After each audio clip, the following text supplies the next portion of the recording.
As a man sat in his house watching a movie, minding his own business, a stranger decided to pull into his driveway, which, in itself, seems innocent enough, except for the fact that this took place in the middle of the night.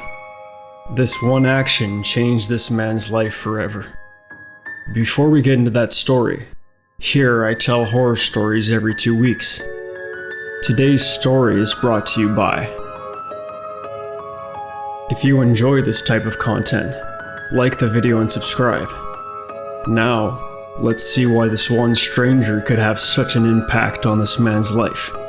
Without further ado, here is today's story. It happens all the time, and I can't help but find it irritating.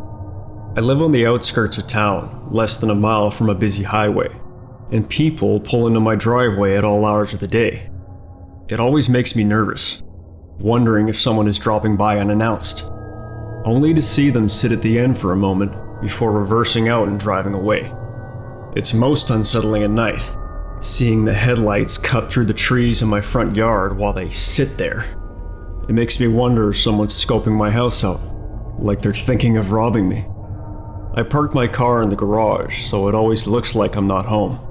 In the end, they always drive away, and I'm left feeling foolish at someone's lack of direction. A few days ago, however, someone pulled in and didn't leave. I stood and watched them from the window of my living room, peeking out through the blinds. The car sat there suspiciously, idling just at the end of my driveway. I thought maybe they were lost in checking the GPS on their phone, trying to figure out where they missed a turn.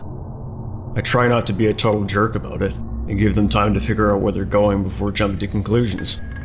But it was after 11 o'clock at night, and not only were they interrupting my movie, they were weirding me out.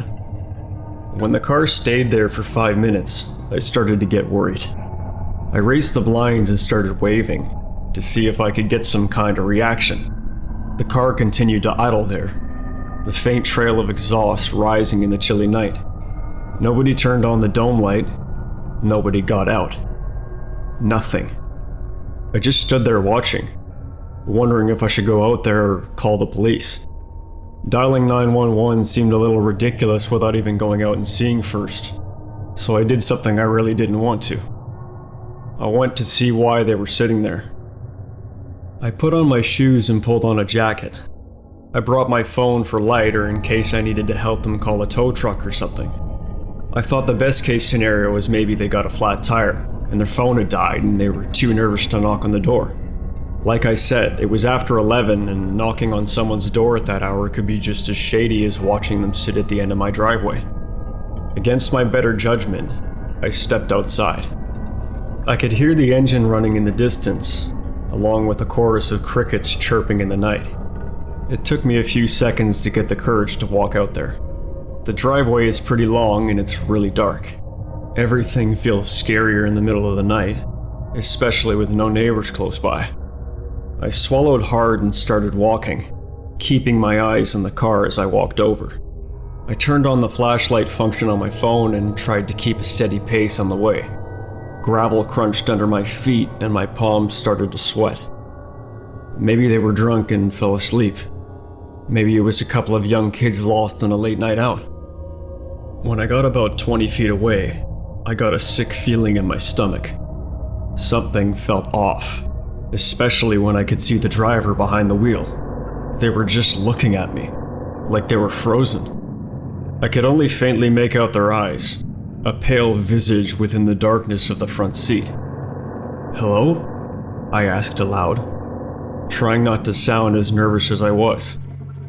No response. The driver didn't even blink. I took a couple steps closer, trying to see if there was anyone else in there with them. The urge to call the police itched at me more the closer I got. "You lost? This is private property." I called out again, the features in the driver's face looking more unsettling the closer I got. I could only see their eyes, their nose. Why couldn't I see anything else?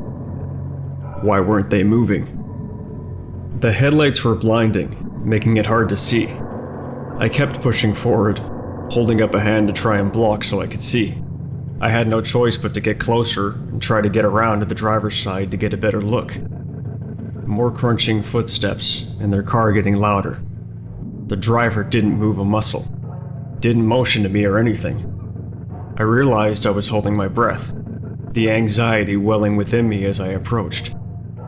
The driver looked like a woman, her hands in front of her, holding the wheel, but it was so dark in there I couldn't see her hands. Only the unmoving stare. A strong feeling of foreboding radiated from the eerie car, and my body begged to turn and run back to the house.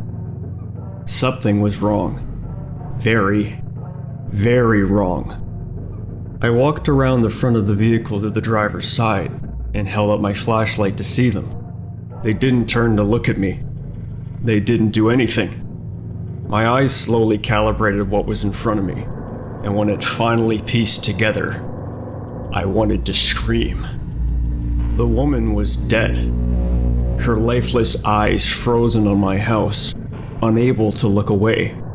Her throat had been slashed and the entire car was spattered with blood. Duct tape was everywhere.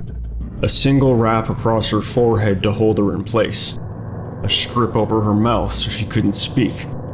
And several tight binds around her wrists to keep them to the steering wheel. Her hands had been removed. I called the police, frantically looking everywhere as the world seemed to be caving in on me. An operator picked up immediately, and through my terrified ramble, I subconsciously took in the scene as I explained what was happening.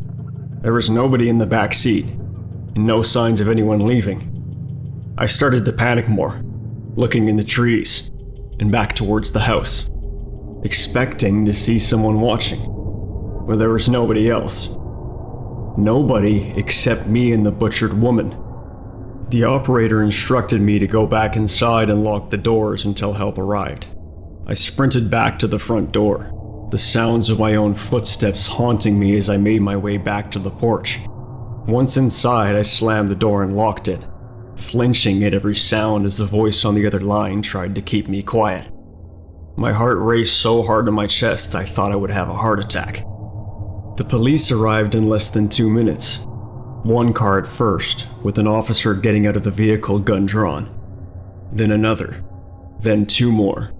The fire department was next, and the wailing siren bled into the barrage of lights that lit up my entire house. It didn't feel safe to be there, even after officers came in and searched the house, and scoured the entire property. They didn't find anyone, and the killer didn't leave anything behind. The days that followed blurred together. I had to take some time off work between the questioning and my driveway turning into a crime scene. I couldn't go anywhere if I tried. I didn't sleep much. Between the police, the lawyer, and the news crews, I wasn't alone for a while. They searched everything. The basement, the attic, the woods behind my house. They even looked in the crawl space to see if they were holed up in there. There was no evidence left behind. No inclination of where they went either. The killer was never found. I didn't learn much about the woman I found, other than that they suspect she was picked at random on her way home from work. Eventually, things went back to normal, and I was allowed to go back to work. It was a relief to get out of the house. Even after they towed that poor woman's car away, I couldn't help but think of it every time I looked outside. Getting into town and back behind my desk was a welcome distraction, and once I was able to busy my mind, it was easier to pretend it was all just a bad dream. That was, until I was driving home last night. I was about halfway home when I started noticing an odor, like I had driven past some roadkill. I tried rolling up the windows and it got worse. A heavy, rotting smell that made me gag.